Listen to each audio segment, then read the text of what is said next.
Why don't you walk through from a high Yeah. level what the project is that Jeff's now working on? Goes back to a couple previous episodes. We talked about like Nexstar, the power of memberships and networking. We recently did an on-site visit with Peterman Brothers, and we were able to kind of ask their data engineers what they're doing, how they're doing. They're a $90 million operation, $70 million operation. I'm not for sure exactly, somewhere right around there, and that's where we're planning to go. So Jeff is by all means the project leader of this, and he deserves all the credit in the world. So what we're going to be doing is actually creating a data management storage. So there's some limitations now. Our scorecards and our monthly, they're frozen in time. So we can always go back and compare.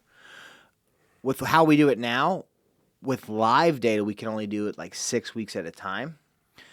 So what this is going to allow us to do is store tremendous loads amount of data and be able to live search anything that we want versus going back to like previous saved Excel documents. And it's going to allow us to take all of our, think of bolt-on. So you have things come from ServiceTitan, majority. Then you have Paycom. Then you have QuickBooks. You have PO systems that we have internally. What this is going to allow us to do is tie all of those into the same data warehouse. So he's able to extract all that data, boom, into a data warehouse. Yep.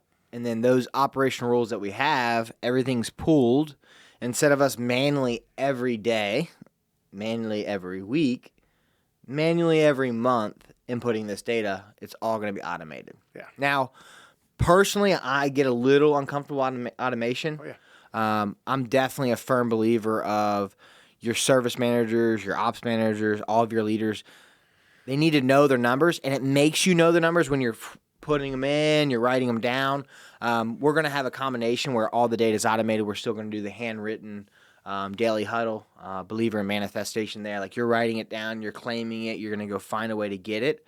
But this is going to be much more sustainable.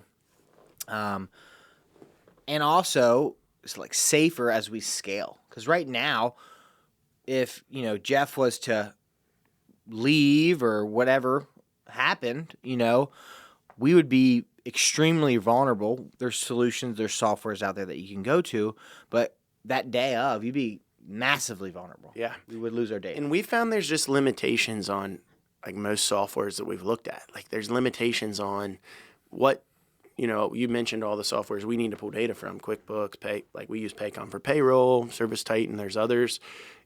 Every software, it's like, well, we can't do that, we can do this. So we've found out after years of kind of exploring this to limit the data entry part where we're manually entering stuff. Because the thing about manual entry is not only is it a complete pain in the butt and takes forever, but there's mistakes can happen. For sure. Well, and before we went even to the first stage of this, a lot of Nexstar members will know this tool. It's called Coaching and Tracker. Everything was manual. Yeah. So every number that we had for our KPIs, obviously, our financials were different, right? But like for our operational KPIs, our dispatcher of that department would go through every day. How many calls did we run? How many did we convert? How many did we turn over? And we went away from that about 3 years ago. Accurate. No, it was not accurate. And in the time consumption, Yeah. And what I will say too, like this is an intimidating project. I'm not going to lie about that.